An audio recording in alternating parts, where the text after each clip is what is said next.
Critical temperature है, इसके अलावा इससे नीचे टेम्परेचर पॉसिबल नहीं होता, ठीक है ना। ये ओके आपका पॉसिबल टेम्परेचर है, इससे नीचे टेम्परेचर पॉसिबल नहीं होता।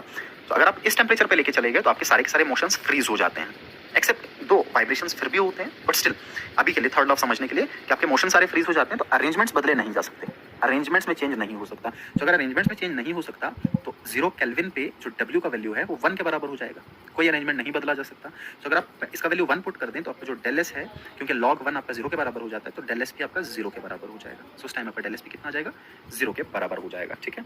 This is important. So third law thermodynamics के अकॉर्डिंग एक प्योर और परफेक्टली क्रिस्टलाइन सॉलिड का एंट्रोपी 0 अप्रोच करेगा जब आपने टेम्परेचर को 0 केल्विन कंसिडर कर लिया।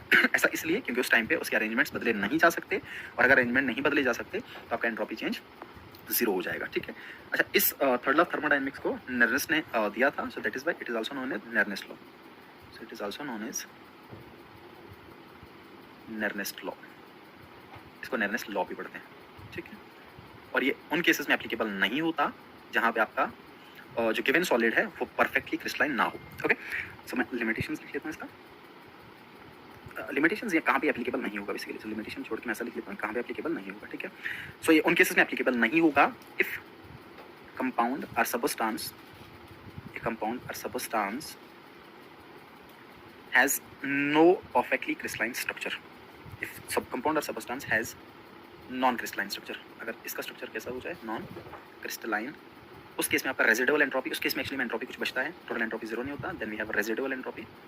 इन that case we have a residual entropy, और कुछ ना कुछ एंट्रोपी होने के कारण इसका एंट्रोपी 0 नहीं होता, ठीक है। इसका मैं एग्जांपल लिख लेता हूँ।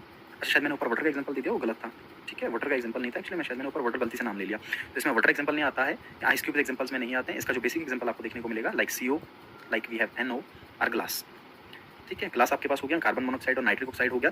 इन केसेस में third law of thermodynamics applicable नहीं होता, ठीक है। प्लीज इस ऊपर वाले पार्ट को इग्नोर कीजिएगा, मैंने शायद गलती से वाटर या आइस का नाम ले लिया, ठीक है। तो ये आपका आ जाएगा थर्ड लॉ ऑफ थर्मोडायनेमिक्स।